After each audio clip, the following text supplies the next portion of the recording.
Deferral of receivables and tax credit. There were partial unemployment measures that made it possible to regulate the payrolls of countries during the crisis while maintaining employment. In addition, companies benefited from many cash flow measures that made it possible to protect the means of production and prevent the escalation of bankruptcies. In many countries, governments have proposed a moratorium on loans and mortgages, as well as postponing tax and social security claims.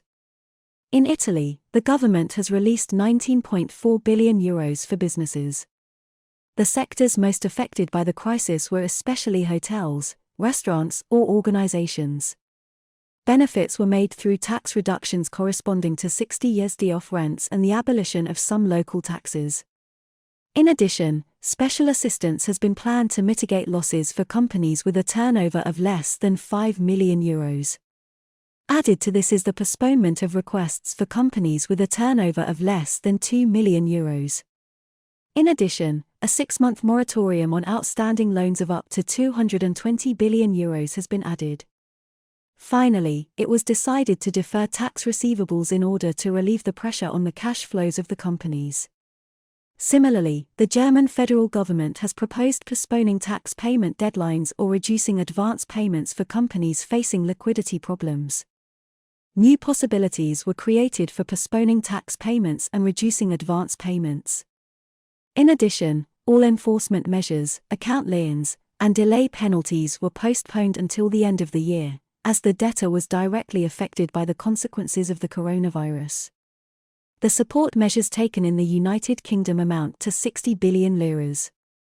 Added to this is about 15 billion property tax cancellations, 15 billion subsidies for small businesses, 22 billion loan opportunities over the course of a year. The government also increased the amount of loans available to large companies, which rose from 50 billion to 200 billion. In France, 2 main systems have been implemented for company cash flow. First, if we include early repayment of certain tax credits, companies can take advantage of a 6-month deferral for tax and social fees of approximately $55 billion. Secondly, the government has implemented an exceptional guarantee system of up to €300 billion to support the bank financing of businesses. In France, according to the measures taken by the Ministry of Labour, partial activity is aimed at employees who are subject to reductions of working hours applied at the workplace below the legal working time. The employee is compensated by the company up to 84 years of his net salary within the 4.5-hour minimum wage limit. The initial appropriation, estimated at $8.5 billion for the 2 months, has been revised according to various financial laws passed since the outbreak of the epidemic. The state partially withdrew, only paying companies compensation up to 60 years off gross salary. This allocation falls under the special allocation account of the financial subsidiaries of the state. Unless this assistance is fully realized, it cannot be considered a budgetary driver.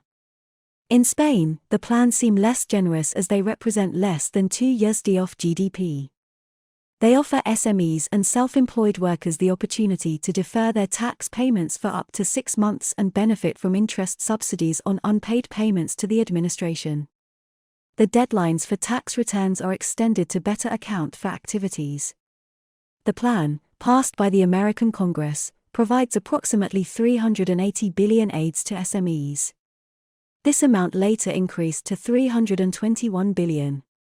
This assistance is in the form of a one-use loan with a maturity of 2 years to enable companies to cover their expenses and especially salary costs. As a matter of fact, the repayment of the loan is cancelled if the company effectively employs all its employees for 8 weeks. Congress has also voted in aid for industries that are in great difficulty, particularly including the aviation and airlines industry.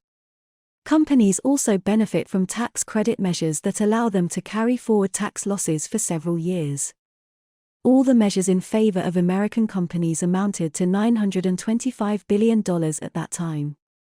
However, the driving force should be higher for the following years. To this aid we must add measures that delay the payment of employers' social security contributions.